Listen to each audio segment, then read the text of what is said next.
लोकसभेचा पहिला टप्पा संपलेला आहे, मतदानही काही ठिकाणी पार पडलेलं आहे. परंतु वारंवार चर्चा जी काही मुंबईच्या जागेबद्दल होते, तर हा टप्पा क्रमांक 5 आहे. नाशिक असेल, ठाणे डोंबिवली असेल, मुंबईचा भाग असेल, यांचं सर्वांचं मतदान हे 20 मेला होणार आहे. आणि म्हणून याला असलेला कालावधी पाहता या उमेदवाराला त्यांची नावाची घोषणा करायला आमच्याकडे वेळ आहे. आणि तरीही त्याचे 2-3 दिवसामध्ये या घोषणा शिंदेसाहेब निश्चित करणार आहे.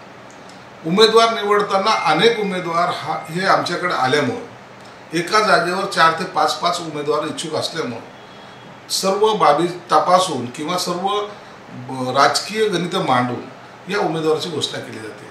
म्हणून त्याच्यामध्ये आता कुठेही महायुतीमध्ये काही वाद आहे का असा प्रश्न विचारण्याचा प्रश्नच येत नाही.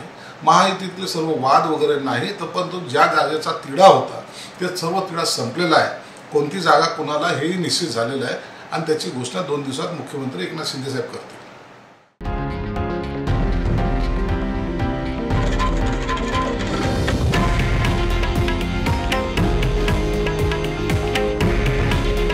हे आहे देशातील नंबर 1 न्यूज नेटवर्क आणि आपण पाहत आहात TV9 मराठी.